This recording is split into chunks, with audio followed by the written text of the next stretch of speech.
I am Dominus Cinephile.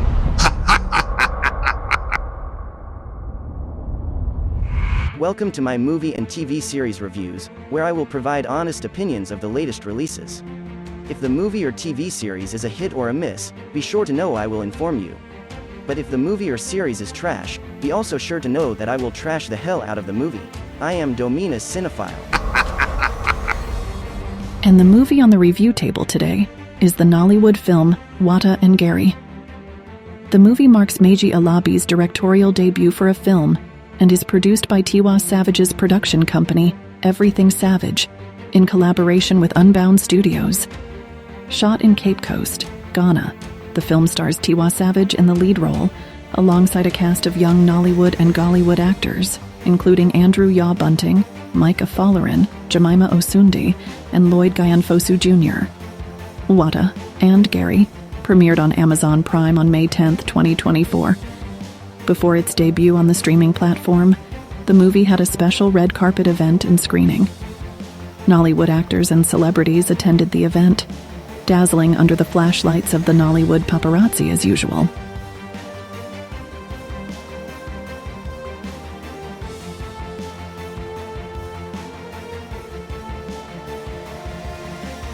Wata and Garri follows the journey of Aisha, Tiwa Savage, an ambitious fashion designer who returns to her hometown after a decade in the US following a family tragedy.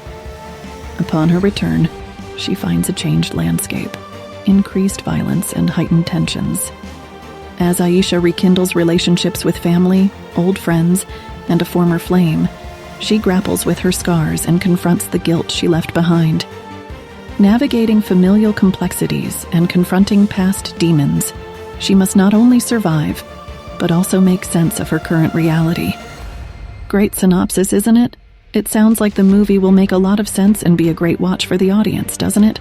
Well, hold your horses and try not to raise your expectations to the height of Mount Everest. Let me start by saying that I heard little or nothing about this movie before it was made. Not until I saw the interview Tiwa Savage did with MTV, where she talked about the movie and why she decided to venture into movie production and acting. After that interview, as well as others she did with American and UK TV stations, there was a lot of buzz surrounding her first film feature and production. Now, let's dive into this review to see if the movie lived up to expectations. The movie begins with a narration by Tiwa's character, Aisha. We are immediately thrust into a scene where a character is seen running from an unseen pursuer.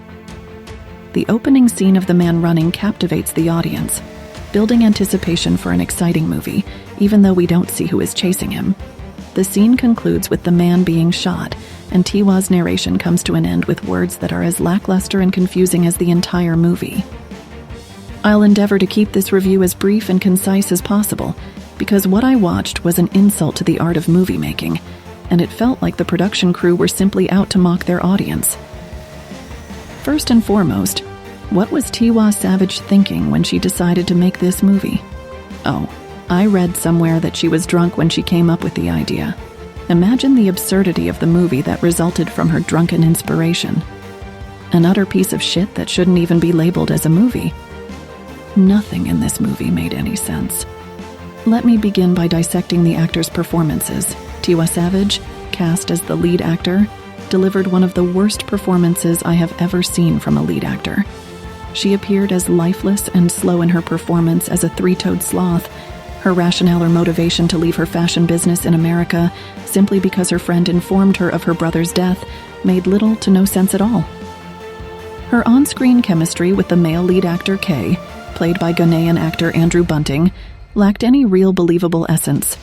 Her performance was as subpar as that of an actor in one of Tyler Perry's movies. If you thought Kelly Rowland was bad in Tyler Perry's Mea Culpa, Tiwa Savage surpasses it. Simply put, she's a poor actor who couldn't act her way out of a paper bag. Andrew Bunting, as the lead male actor, made no sense whatsoever. Firstly, this guy is a Ghollywood actor, so there's literally nothing noteworthy to expect from him. He's as terrible an actor as they come. He lacks chemistry, can't deliver a simple dialogue fluently, and lacks every essence or element that makes for a good actor. The casting director and director made a mess by casting him, pairing a lead female who is obviously a bad actor and happens to be the producer of the film with another very bad lazy male actor makes no sense. Nobody wants to endure the torture of watching two annoyingly bad lead actors. The movie had numerous issues with its story, plot, and continuity, but the one aspect that made some sense was the director's shots and camera angles. You could tell the director is a music video director by the way he handled the shots and camera work in this movie. He essentially showcased that aspect of his craft. He seemed preoccupied with experimenting with camera angles and the cinematography of this movie, resembling a newbie in film school trying to impress his professors. However, he neglected to remember that there's more to making a movie than just good camera work. I found it difficult to grasp the true essence of this movie. How do you justify Aisha, a successful fashion designer in the United States, abandoning her business to return to her home country simply because her friend lost her brother? Was she attending the funeral? Or was she merely traveling back to console her friend? What on earth motivated or justified such a drastic decision? The writers of this story and the script writers clearly lacked understanding of what they were writing. Even a 5-year-old could tell a better story than this pile of garbage. And there were simply too many unnecessary scenes in this movie that contributed nothing to its value. The incident involving Aisha and the police officers was utterly absurd. The arrival of the Okada guys, bikers, to the scene was indicative of lazy writing. The flashbacks in this movie failed to illuminate anything meaningful. Imagine watching a scene involving Aisha and her friend as they walk into a house that turns out to be where Aisha grew up, and her friend remarks, "I like what you did to the place. It's beautiful, and Grandma would be proud." Now, wait for it. We're suddenly thrown into a flashback to when Aisha was a child with her grandma in the same house. However, there's no discernible difference between the house in the flashback and the one the fashion designer Aisha and her friend are in, except for a white curtain and a painting that hold no significance in the present-day narrative of the film. As I endured this intensely irritating piece of garbage, I attempted to link the title, Wada and Garri, to the movie's storyline. However, there was no logical connection between the title and the overall plot of the movie. Instead, the movie left me with the sentiment of Wata don pass Garri. This film is an immense pile of rubbish that should never have seen the light of day. In summary, Wata and Garri is not the great movie you'd expect to captivate you with entertainment.